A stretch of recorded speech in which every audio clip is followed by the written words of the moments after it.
సింహాచలం పుణ్యక్షేత్రంలో లక్షలాది మంది భక్తులకు సందర్శనార్థం ఒక ఆధ్యాత్మికపరమైన మ్యూజియంను నిర్మించాలని సంకల్పించినట్టు ప్రజాపిత బ్రహ్మకుమారి విశాఖ సంస్థ ప్రతినిధి బ్రహ్మకుమారి రామేశ్వరి వెల్లడించారు.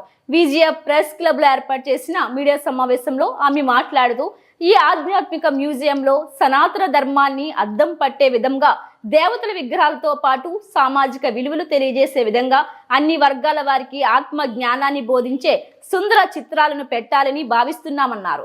అంతేకాకుండా విద్యార్థులకు సైన్స్ పరమైన ఆధ్యాత్మికతను కలిపి జ్ఞాన విజ్ఞానమును బోధించటకు మరిన్ని చిత్రాలను ఏర్పాటు చేయనున్నామని తెలిపారు. తారీఖు 2024 సంవత్సరంలో మన డాబా గార్డెన్స్లోని Vizag journalist forum press club నందు ప్రజాపిత బ్రహ్మకుమారి ఈశ్వరి విశ్వవిద్యాలయం విశాఖపట్నంలో ఉన్నటువంటి అన్ని సేవా కేంద్రాల తరపు నుంచి కూడా ఈరోజు ఇక్కడ ప్రెస్ మీటు నిర్వహించడం జరుగుతుంది.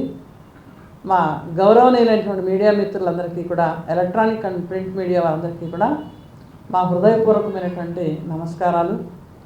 ఈరోజు విశేషంగా ఈ యొక్క ప్రెస్ మీట్ నిర్వహించడం గల కారణం ఏంటంటే, బ్రహ్మకుమారి ఈశ్వరి విశ్వవిద్యాలయం సంస్థ వారు మన విశాఖపట్నంలోని సింహాచలం పుణ్యక్షేత్రంలో, దిగువ పుణ్యక్షేత్రంలో లక్షలాది మంది భక్తుల యొక్క సందర్శనార్థం ఒక సైన్స్ అండ్ స్పిరిచువల్ జ్ఞాన విజ్ఞానంతో కూడినటువంటి అన్ని వయసుల వాళ్ళకి కూడా ఒక ఆధ్యాత్మిక సంగ్రహాలయం అనగా ఒక స్పిరిచువల్ మ్యూజియంని నిర్మించాలనేటువంటి శుభ సంకల్పం.